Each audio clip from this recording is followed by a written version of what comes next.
पिछली वीडियो तक हमारी बातें हो गई थी nth रूट ऑफ यूनिटी तक, और मेरे को उम्मीद है कि वहाँ पर तक कोई भी दिक्कत नहीं होगी आपको। मैंने प्रीवियस ईयर क्वेश्चन की वीडियो इसलिए नहीं लाया nth रूट ऑफ यूनिटी की, क्योंकि उसमें कोई क्वेश्चन मतलब उतने हार्ड लेवल के है ही नहीं। nth रूट ऑफ यूनिटी मतलब लिटरली आपको समझा रहा हूँ, अगर आपने थ्योरी उसकी बिल्कुल अच्छे से कवर आउट कर रखी है, और उसमें मैंने एक जे एडवांस का सॉल्व इलस्ट्रेशन भी आपको करा दिया था बेसिकली, और बाकी उतने कुछ टफ क्वेश्चन नहीं है उसमें nth रूट ऑफ यूनिटी में। हाँ, एक जे एडवांस 2015 या 16 का आई थिंक एक क्वेश्चन है, वो थोड़ा सा इंटरेस्टिंग है। मैं वो चाहता हूँ कि आप वो ट्राई करो, आपको इंटरनेट में मिल भी जाएगा। nth रूट ऑफ यूनिटी के प्रीवियस ईयर क्वेश्चंस अगर आप डाल के देखेंगे तो वहाँ पर आपके पास एक 2015 या 16 का है आई थिंक गैस। वो क्वेश्चन काफ़ी अच्छा तो नहीं है, मतलब छोटा सा एक क्वेश्चन है, बस वहाँ पर एक थोड़ी सी ट्रिक लग रही है। अगर आप वो समझ जाते हो तो उसका मतलब आपको nth रूट ऑफ यूनिटी अच्छे से आता है। अब हम बात करते हैं कॉम्प्लेक्स नंबर में एक लेवल ऊपर वाले टॉपिक की, जो है काफ़ी इंपॉर्टेंट टॉपिक और काफ़ी डिमांडिंग टॉपिक है, काफ़ी बच्चों को दिक्कत रहती है, एंड दैट इज और based on geometry of a complex number. कि यार एक कॉम्प्लेक्स नंबर जब एक वेक्टर के साथ हम रिप्रेजेंट करते हैं ना, तो असली दिक्कत आती है वहाँ पे। आप सबको पता होगा कि जैसे मेरे पास एक वेक्टर मैं बनाता हूँ, तो एक कॉम्प्लेक्स नंबर को भी मैं एक वेक्टर के फॉर्म में रिप्रेजेंट कर सकता हूँ। जैसे वेक्टर के पास डायरेक्शन होती है, वेक्टर के पास मैग्नीट्यूड होता है, and vector follows vector law of addition. ठीक है, वैसे ही मेरे पास कॉम्प्लेक्स नंबर के साथ भी कुछ कुछ होता है, थोड़ी बहुत डायरेक्शन है, इसका मैग्नीट्यूड है, और इसके भी कुछ लॉज हैं। और सबसे पहला और सबसे इंपॉर्टेंट लॉ जो है हमारे पास कॉम्प्लेक्स नंबर में, वो है rotation of a complex number. Rotation of a complex number एक सबसे कॉम्प्लेक्स टॉपिक माना जाता है कॉम्प्लेक्स नंबर का, पर वो तभी तक है जब तक आपने मेरे से रोटेशन नहीं पढ़ा। अगर आप आज की वीडियो पूरी अच्छे से देखते हो रोटेशन की, तो लिटरली बता रहा हूँ, ना कभी रोटेशन कहीं और से पढ़ने की ज़रूरत पड़ेगी, ना ऐसा पहले कभी पढ़ा होगा, ना आगे कोई पढ़ा पाएगा। मतलब हो सकता है कि कोई पढ़ा दे, मैं ऐसा नहीं कह रहा हूँ कि कोई पढ़ा पाएगा, बस अगेन ये कह रहा हूँ कि आज आपको बिल्कुल अच्छे से, बिल्कुल सारे के सारे जो कॉन्सेप्ट हैं, जो भी आपके डाउट्स होंगे ना रोटेशन में कि कैसे घूमती हैं चीज़ें, सर समझ ही नहीं आता भैया, और ये कैसे होता है, मतलब कुछ समझ ही नहीं आता, तो मतलब वो सारी की सारी चीज़ें आज आपकी क्लियर हो जाएंगी। बस थोड़ा लास्ट तक बने रहना और थोड़ी सी मतलब पेशेंस दिखाए रहना, क्योंकि ये टॉपिक जो है अल्टीमेटली जेई एडवांस से ज़्यादा जेई मेंस में आपसे पूछा जा रहा है, तो दिक्कतें आपके लिए होंगी। अगर आज समझ लोगे तो आपकी सारी मतलब मुसीबतें चुटकी में हल हो जाएंगी। ठीक है, तो सबसे पहले आज हम डिस्कस करते हैं ज्योमेट्री या फिर rotation of a complex number के बारे में। उससे पहले जो अपना सबसे इंपॉर्टेंट टॉपिक है वो है geometry of a complex number. अबे ज्योमेट्री क्या है, आप सबको पता होगा ज्योमेट्री क्या होती है। Geometry of a complex number, geometry of a complex number में टॉपिक बस खाली ऐसे ही लिख रहा हूँ पेज भरने के लिए, बाकी इसमें मैं कुछ आपको पढ़ाने वाला नहीं हूँ। बस मैं इतना बताने वाला हूँ, एक वेक्टर और एक कॉम्प्लेक्स नंबर को आप कैसे कोरिलेट करते हो। कैसे कोरिलेट करते हैं मैं आपको बताता हूँ। जैसे यहाँ पर मैंने एक लाइन ड्रॉ करी, यहाँ पर ये पॉइंट है मेरे पास कैपिटल ए, इसका पोजीशन वेक्टर मेरे को दे रखा है ए वेक्टर, और ये एक पॉइंट है मेरे पास बी, इसका पोजीशन वेक्टर मेरे को दे रखा है बी वेक्टर। अब मैं चाहता हूँ कि मेरे को ए बी वैक्टर यहाँ पर लिखना है, तो ए बी वैक्टर को मैं किस तरीके से लिख सकता हूँ। ए बी वैक्टर अगर मैं लिखना चाहता हूँ तो वो होता है position vector of B, position vector of B minus किसका position vector, position vector of A. अगर ये चीज़ मैं करता हूँ तो बी का पोजीशन वेक्टर कितना है, वो है मेरे पास बी वेक्टर, और ए का पोजीशन वेक्टर कितना है, वो है मेरे पास ए वेक्टर। तो ये मेरे पास कौन सा वेक्टर निकल के आ जाएगा, ये मेरे पास निकल के आ जाएगा ए बी वेक्टर। ये वेक्टर की डेफिनेशन है। आप सबने जनरल फिजिक्स में, अगर किसी ने मैथ्स में अगर वेक्टर नहीं भी हो रखा है, तो आपने फिजिक्स में ये सब पढ़ा ही होगा कि अगर ए बी वेक्टर लिखना है तो that is my position vector of B minus position vector of A. और अगर मैं आपसे पूछूं कि what is the length of A B vector, तो ए बी वेक्टर की लेंथ को हम दिखाते हैं ए बी के आगे मॉड, या फिर इसे हम बोलते हैं क्या, मैग्नीट्यूड। मैग्नीट्यूड, तो मैग्नीट्यूड मेरे पास क्या रिप्रेजेंट करता है, मैग्नीट्यूड मेरे पास रिप्रेजेंट करता है लेंथ ऑफ द वेक्टर। किस चीज़ को रिप्रेजेंट करता है, ये रिप्रेजेंट करता है लेंथ ऑफ वेक्टर। अब ये सब चीज़ें बताने की ज़रूरत तो है नहीं, ये छोटे बच्चे को बताने की ज़रूरत होती है। एक आईआईटी के ऐसा बच्चा जो आईआईटी की तैयारी कर रहा है, उसको अगर ये चीज़ बता रहे हैं तो मतलब तौबा तौबा, ये तो मामला थोड़ा सा गड़बड़ है। ठीक है, फिर भी मैं बता देता हूँ। ए बी वैक्टर की लेंथ का मतलब है, ये मेरे पास जो लेंथ है इसको मैं बोलता हूँ मॉड ऑफ ए बी, या फिर magnitude of A B vector. तो ए बी वैक्टर की लेंथ क्या होती है, बस इसके आगे मॉड लगा दो, इसके पोजीशन वेक्टर के आगे क्या लगा देना है आपको, मॉड लगा देना है। तो ये चीज़ क्या रिप्रेजेंट करती है, ये चीज़ रिप्रेजेंट करती है मेरे पास length of A B vector. अब सेम चीज़ें बच्चों हम डिस्कस करते हैं कॉम्प्लेक्स नंबर में। कॉम्प्लेक्स नंबर में किस तरीके से डिस्कस करते हैं, कुछ नहीं है, बस कॉम्प्लेक्स दुनिया है। कॉम्प्लेक्स नंबर में भी आपके पास एक ऐसी, एक मिनट, ये थोड़ी सी यहाँ पर लाइन की दिक्कत है क्योंकि वन नोट मेरा हैंग हो गया है। ये मेरे पास एक लाइन है, मान लो यहाँ पर ये पॉइंट है मेरे पास ए, यहाँ पर एक कॉम्प्लेक्स नंबर आपको दे रखा है वो है Z1, और ये एक पॉइंट है मेरे पास बी, यहाँ पर एक कॉम्प्लेक्स नंबर आपको दे रखा है Z2। अब कोई आपसे पूछता है कि ये ए बी कॉम्प्लेक्स नंबर जो है, ए बी जो आपके पास कॉम्प्लेक्स नंबर है, इस कॉम्प्लेक्स नंबर को मैं कैसे लिख सकता हूँ, Z2 माइनस Z1। यहाँ पर ए बी क्या है, मेरे पास एक कॉम्प्लेक्स नंबर है, जहाँ पर ए पॉइंट का कॉम्प्लेक्स नंबर Z1 है, ए पॉइंट के कोऑर्डिनेट Z1 है, और बी पॉइंट के कोऑर्डिनेट Z2 है, जहाँ पर Z1 और Z2 मेरे पास कॉम्प्लेक्स नंबर है। तो सेम ए बी को मैं क्या लिख सकता हूँ, हूँ Z2 माइनस Z1, जैसे मैं वेक्टर के केस में लिखता था। और अगर कोई पूछे कि इस कॉम्प्लेक्स नंबर की लेंथ कितनी होगी, अगर ये लेंथ आपको दिख रही हो, जिसको मैं रिप्रेजेंट करूंगा मैग्नीट्यूड ऑफ ए बी से, तो इस कॉम्प्लेक्स नंबर की अगर कोई पूछे आपसे लेंथ कितनी होगी, तो अब आप यहाँ पर मैग्नीट्यूड ऑफ ए बी डाल के लिखोगे कि भाई साहब इसकी लेंथ होने वाली है मेरे पास magnitude of Z2 minus Z1। यहाँ पर Z2 भी मेरे पास एक कॉम्प्लेक्स नंबर है और Z1 भी मेरे पास कॉम्प्लेक्स नंबर है, ठीक है। यहाँ पर आप ये चीज़ समझ गए। तो सिमिलरिटी है थोड़ी बहुत, आपके वेक्टर के पास सिमिलरिटी है, बस वेक्टर में थोड़ी बहुत डायरेक्शन होती है, यहाँ पर थोड़ा बहुत बस मैग्नीट्यूड वाला खेल होता है। जैसे यहाँ पर ए पॉइंट का पोजीशन वेक्टर था ना ए, वैसे यहाँ पर ए पॉइंट पे आपको कॉम्प्लेक्स नंबर दे रखा है कुछ Z1, बी पॉइंट पे कॉम्प्लेक्स नंबर दे रखा है आपको Z2, और आपसे पूछा है कि ए बी एक लाइन है, ए बी एक स्ट्रेट लाइन है मान लो, उसको कैसे रिप्रेजेंट करेंगे, उसे रिप्रेजेंट करेंगे हम Z2 माइनस Z1 से।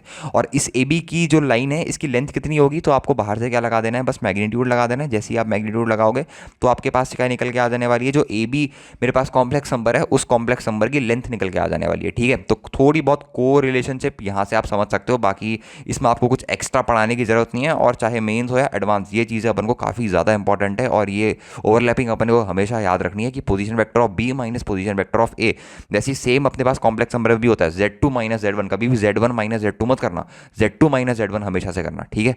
अब अपन डिस्कस करते हैं कि भाई साहब अब अपन को डिस्कस करना है rotation of a complex number. मैं भूल गया था एक सेकंड के लिए। अब सबसे इंपॉर्टेंट टॉपिक और सबसे जो डरावना टॉपिक बच्चों को लगता है, जो मेरे सुनाई में आता है कि भैया रोटेशन बढ़ा दो, बस रोटेशन में दिक्कत आती है, तो हेडिंग डाल लो rotation of a complex number. इसको आपको चुटकियों में सॉल्व करवाते हैं।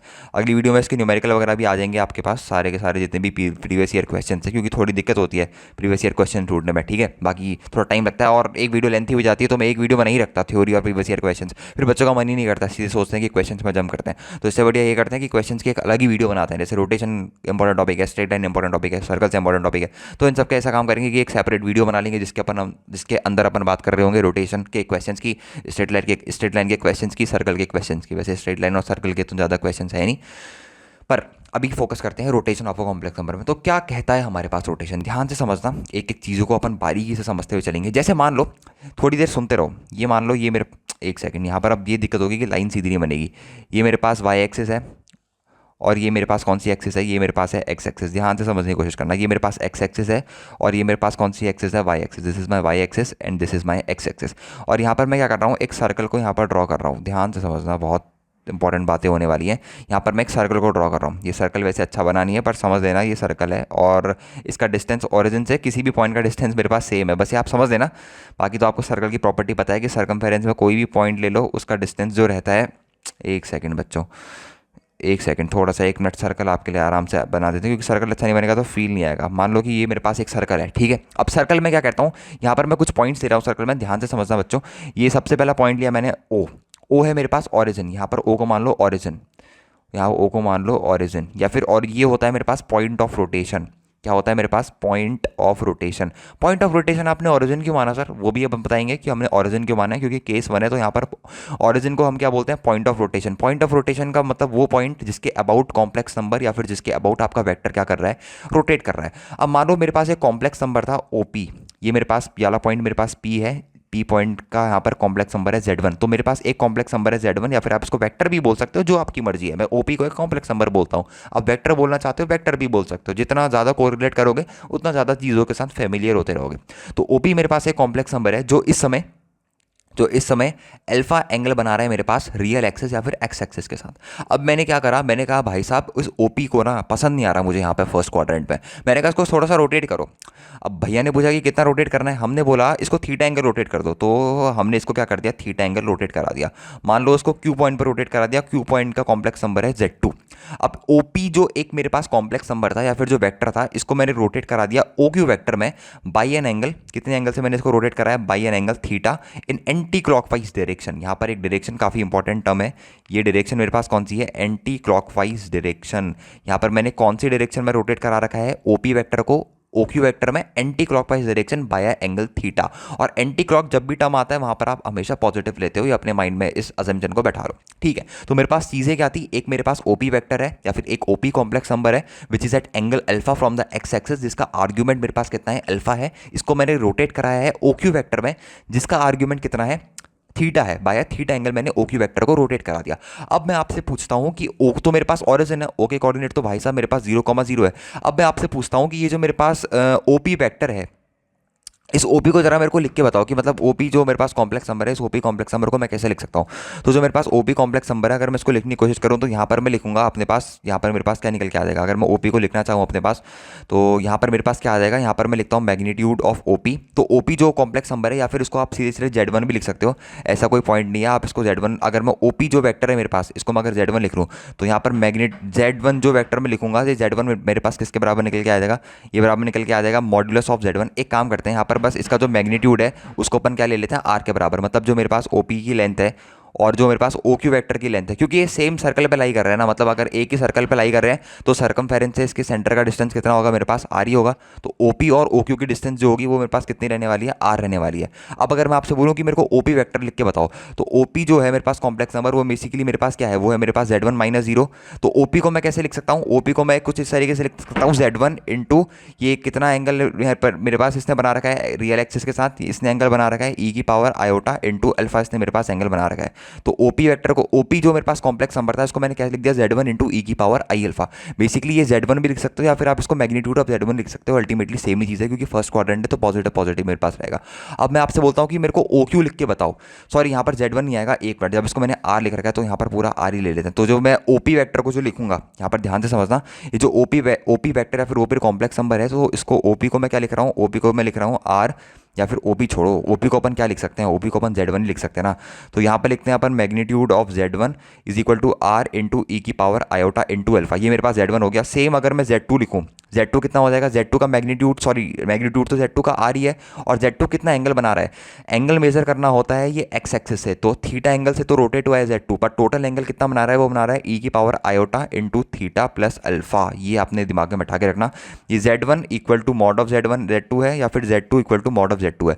अब जेड2 को देखते हैं, जेड2 को मैंने कैसे लिख दिया, जेड2 को मैंने लिख दिया ई आर इंटू ई की power iota into alpha into e की पावर आयोटा इंटू थीटा।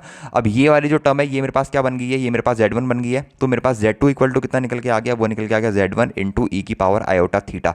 अब ये तो एक छोटी सी स्टेटमेंट निकल के आई है आपके पास रोटेशन थ्योरम की। अब यहाँ पर ये समझना जरूरी है कि ये स्टेटमेंट मेरे पास क्या कहती है, इस स्टेटमेंट का सिग्निफिकेंस क्या है। ये स्टेटमेंट ये मेरे पास ये स्टेटमेंट मेरे पास ये कहना चाहती है कि अगर आपको जेड1 एक वेक्टर है जिसको आपको रोटेट करना है थीटा एंगल से और उसको शिफ्ट करना है एक नए कॉम्प्लेक्स नंबर Z2 पे, तो आपको Z1 को कितने से मल्टीप्लाई करना पड़ेगा, ई की पावर आयोटा थीटा से मल्टीप्लाई करना पड़ेगा। फिर से मैं स्टेटमेंट आपको अपने रिपीट करता हूं कि अगर मेरे पास एक Z1 एक ओपी वेक्टर है या फिर कॉपी मेरे पास एक कॉम्प्लेक्स नंबर है, ठीक है, अगर उस कॉम्प्लेक्स नंबर को मेरे को थीटा एंगल रोटेट करना है एंटी क्लॉकवाइज डायरेक्शन में without changing its length, OP vector की लेंथ अभी भी आर थी इनिशियल और ओ क्यू वेक्टर की लेंथ भी आर है। ये चीज़ काफ़ी इंपॉर्टेंट है, ओपी की इनिशियल लेंथ आर थी और ओ क्यू की भी लेंथ मेरे पास आ रही है। तो ओपी वेक्टर को अगर मेरे को शिफ्ट करना है ओ क्यू वेक्टर में via N angle theta in anti clockwise direction, तो मेरे को जिस फैक्टर से मल्टीप्लाई करना पड़ेगा वो फैक्टर कौन सा है, ई की पावर आयोटा थीटा। तो एक स्टेटमेंट आप हमेशा अपने दिमाग में बना के रख लो, या फिर इस स्टेटमेंट को आप लिख भी सकते हो कि एक मेरे पास कॉम्प्लेक्स नंबर है ओपी, इस कॉम्प्लेक्स नंबर को मेरे को थीटा एंगल रोटेट करना है और ओ क्यू कॉम्प्लेक्स नंबर बनाना है, तो मेरे को किस वेक्टर किस चीज़ से मल्टीप्लाई करना पड़ेगा, ओपी को मल्टीप्लाई करना पड़ेगा ई की पावर आयोटा थीटा से। अगर मेरे को कौन से डायरेक्शन में रोटेट करना है, एंटी क्लॉकवाइज डायरेक्शन में रोटेट करना है। तो ये चीज़ आपको यहाँ पर ध्यान रखनी है। और यहाँ पर एक और पॉइंट आप लिख सकते हो, ये वाला काफ़ी इंपॉर्टेंट पॉइंट है। यहाँ पर मेरे पास जो लेंथ है वेक्टर्स की, ओपी वेक्टर की जो लेंथ है वो ओ क्यू वेक्टर के बराबर है, या फिर ओपी कॉम्प्लेक्स नंबर की length O Q complex number के बराबर है। यहाँ पर हमने लेंथ के साथ किसी भी तरीके का छेड़छाड़ नहीं कर रखा है। अब दूसरा केस ये आता है कि एंटी क्लॉकवाइज के लिए तो मैंने बता दिया, अब दूसरा केस आता है क्लॉकवाइज के लिए। थोड़ा ध्यान से समझना, काफी इंपॉर्टेंट टॉपिक ही होते रह रहा है। अब दूसरा केस आता है क्लॉकवाइज डायरेक्शन के लिए। अब क्लॉकवाइज डायरेक्शन के लिए कैसा केस आएगा, क्लॉकवाइज डायरेक्शन में हम कुछ ऐसा करते हैं, एक मिनट यहाँ पर मैं पेन थोड़ी सी चेंज कर लेता हूँ। क्लॉकवाइज डायरेक्शन में हम कुछ नहीं करते हैं। मान लो जैसे मेरे पास ये सर्कल था, वही वाला सेम सर्कल है जो मैंने पीछे बनाया था। अब क्या हो रखा है, बेसिकली यहाँ पे थोड़ी सी चीज़ें थोड़ी सी बदल रखी है, बदल कुछ इस सेंस पर रखी है, बाकी तो सब चीज़ें सेम ही है। ये पॉइंट अगेन मेरे पास P है जिसके कोऑर्डिनेट मेरे पास Z1 है, और ये पॉइंट अगेन मेरे पास Q है जिसके कोऑर्डिनेट मेरे पास कितने हैं, इसके कोऑर्डिनेट मेरे पास Z2 है, और ये एंगल मेरे पास कितना है, अल्फा। अब क्या हो रखा है, ये मेरे पास था OQ वेक्टर, O तो मेरे पास है ऑरिजिन, ये जो OQ कॉम्प्लेक्स नंबर था ये OQ को मेरे को शिफ्ट करना है किसमें, OP कॉम्प्लेक्स नंबर में शिफ्ट करना है। मतलब इस बार मेरे को थीटा जो है वो कौन सी डायरेक्शन में रोटेट कराना पड़ेगा, थीटा मेरे को इस बार कराना पड़ेगा क्लॉकवाइज डायरेक्शन में रोटेट कराना पड़ेगा।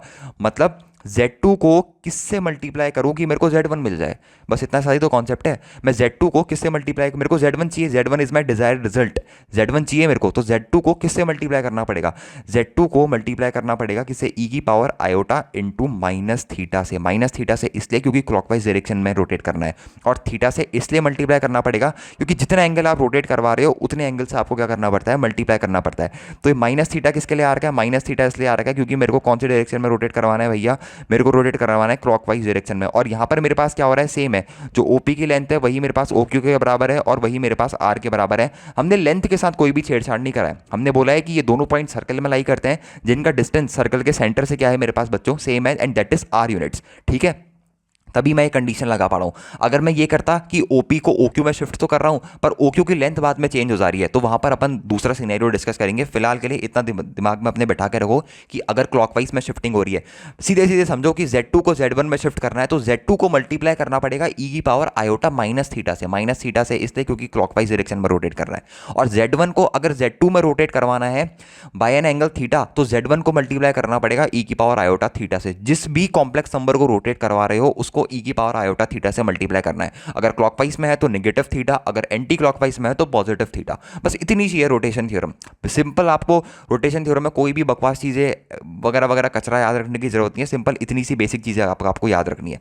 अब बात करते हैं कि भैया अभी तक तो हमने देखा कि ओपी और ओक्यू की लेंथ जो हो रही थी वो अपने पास बराबर हो रही थी, और मेरे को बराबर लेंथ ही हमेशा पसंद आती है, पता है, अमेजिंग, बहुत ही अमेजिंग कॉन्सेप्ट है रोटेशन का। अब देखते हैं कि दूसरा केस कैसा बनता है। दूसरे केस में बेसिकली मेरे पास ये होता है, ध्यान से समझना, दूसरे केस में मेरे पास क्या है, सेम अपने पास कोई सिनेरियो में चेंज नहीं है। यही मेरे पास जो पहले केस में सर्कल बना हुआ था वही मेरे पास सर्कल अब भी बना हुआ है।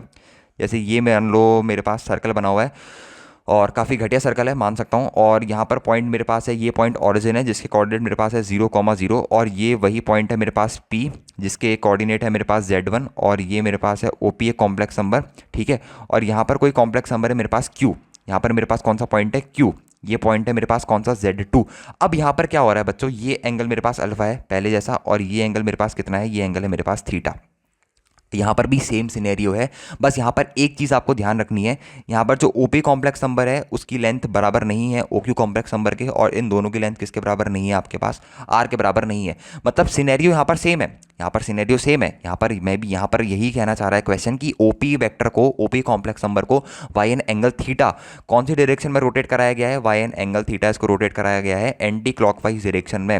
By an angle theta anti clockwise direction में रोटेट करा गया है, पर कंडीशन ये है कि भैया इस बार ओ क्यू वैक्टर की लेंथ जो है वो ओपी वेक्टर से बड़ी है, या फिर लेंथ चेंज हो गई है, क्योंकि अभी तक ये पॉइंट हुआ करता था यहाँ पे सरकमफेरेंस पे, पर अब यहाँ पर नहीं है, ये पॉइंट आ गया शिफ्ट होकर यहाँ पे। तो जब यहाँ पे से शिफ्ट होकर आ गया यहाँ पे, तो ऑटोमेटिकली इसकी लेंथ इंक्रीज हो गई है ओपी वेक्टर से। तो अपन अब पहला वाला फॉर्मूला तो यूज नहीं कर सकते, पर मेरे को पसंद तो पहला वाला फॉर्मूला है क्योंकि बहुत अमेजिंग सा फॉर्मूला है कि इस केस में अगर मैं उस फॉर्मूले को लगाने की कोशिश करूँ, वही फॉर्मूले से मैं करने वाला हूँ उस केस को भी, क्योंकि अब मेरे को क्या चाहिए, Z2 ही चाहिए। तो Z2 कैसे मिल सकता है, अगर मैं Z1 इंटू ई की पावर आयोटा थीटा से मल्टीप्लाई कर दूं Z1 में, तो मेरे को Z2 मिल जाएगा। यही तो होता है, अगर मैं Z1 कॉम्प्लेक्स नंबर में ई की पावर आयोटा थीटा से जिस एंगल से रोटेट करा है उस एंगल से मल्टीप्लिकेशन कर दूं तो मेरे को Z2 मिल जाता है। पर यहाँ पर कंडीशन ये है कि ये दोनों चीज़ें तो भैया बराबर हो ही नहीं सकती, क्योंकि ये जो लेंथ है Z2 और Z1 की वो कभी इक्वल है ही नहीं, तो ये दोनों चीज़ें आपने कैसे बराबर कर दी। अच्छा, अब अपन को लेंथ ही इक्वल चाहिए ना। मैं बेसिकली क्या चाहता हूँ कि ये जो लेंथ है इस वाले ओ क्यू वैक्टर की जो लेंथ है वो किसके बराबर हो जाए, इस पूरे वाले वैक्टर के मेरे पास बराबर हो जाए। अच्छा, अगर किसी भी दो वैक्टर की लेंथ अगर सेम होती है, या फिर उन दोनों का जैसे मैग्नीट्यूड की बात करते हैं, मेरे को क्या चाहिए बेसिकली, मैं चाहता हूं कि जो ओपी वेक्टर का मैग्नीट्यूड है वो बराबर हो जाए मेरे पास ओ क्यू वेक्टर के मैग्नीट्यूड के, और मैं चाहता हूं कि इसको 1 ही कर देता है ना। अगर आपको मैग्नीट्यूड से दिक्कत ही आ रही है तो उसको 1 कर देता है। अब 1 करने के लिए क्या पढ़ना पड़ेगा, मेरे को Z1 वेक्टर को किससे डिवाइड करना पड़ेगा, इसके मैग्नीट्यूड से डिवाइड करना पड़ेगा, और Z2 वेक्टर को क्या करना पड़ेगा, इसके मैग्नीट्यूड से डिवाइड करना पड़ेगा, Z2 वेक्टर के मैग्नीट्यूड से। अब ये वाली चीज़ क्या बन गई, ये बन गया यूनिट वेक्टर ऑफ Z। अब यूनिट वेक्टर का मैग्नीट्यूड कितना होता है, 1 होता है ना। अब आप कुछ नहीं कह सकते, यहाँ पर मैंने क्या कर दिया, इसको यूनिट वेक्टर में शिफ्ट कर दिया। तो समझ में आया, जो आपके पास रोटेशन में जो अपॉन में मॉड में डिवाइड होता है ना, वो इसीलिए डिवीजन होता है क्योंकि बेसिकली वो उसको यूनिट वेक्टर बनाने की कोशिश कर रहा है। और जैसे ही मैंने ओपी और ओक्यू के यूनिट वेक्टर बना दिया तो उनकी लेंथ सेम हो गई और ये फॉर्मूला ऑटोमेटिकली वैलिड हो गया। मतलब फॉर्मूला तो मेरे पास यही था कि Z2 को मैं कैसा लिख सकता हूँ, Z2 को मैं लिख सकता हूँ Z2 vector is equal to, इसको मैं लिख सकता हूँ Z1 वेक्टर इंटू ई की पावर आयोटा थीटा। अब यहाँ पर दिक्कत ये आ रही थी कि Z2 वेक्टर और Z1 वेक्टर की लेंथ अलग अलग हो जा रही है, तो मैंने इन दोनों को क्या कर दिया, यूनिट वेक्टर बना दिया। मैंने कहा लो भाई साहब, Z2 वेक्टर, Z2 को भी यूनिट वेक्टर बना दो और Z1 को भी यूनिट वेक्टर बना देते हैं। अब तो आप ये कह सकते हो कि इसकी लेंथ जो होगी वो इसकी लेंथ के बराबर होगी, क्योंकि यूनिट वेक्टर का मैग्नीट्यूड मेरे पास कितना होता है, ये तो अपने बचपन से पढ़ा है ना। Unit vector is a vector which have magnitude of 1, ये दोनों अगर यूनिट वेक्टर हैं तो इन दोनों की लेंथ क्या होगी, 1 यूनिट्स होगी ही होगी।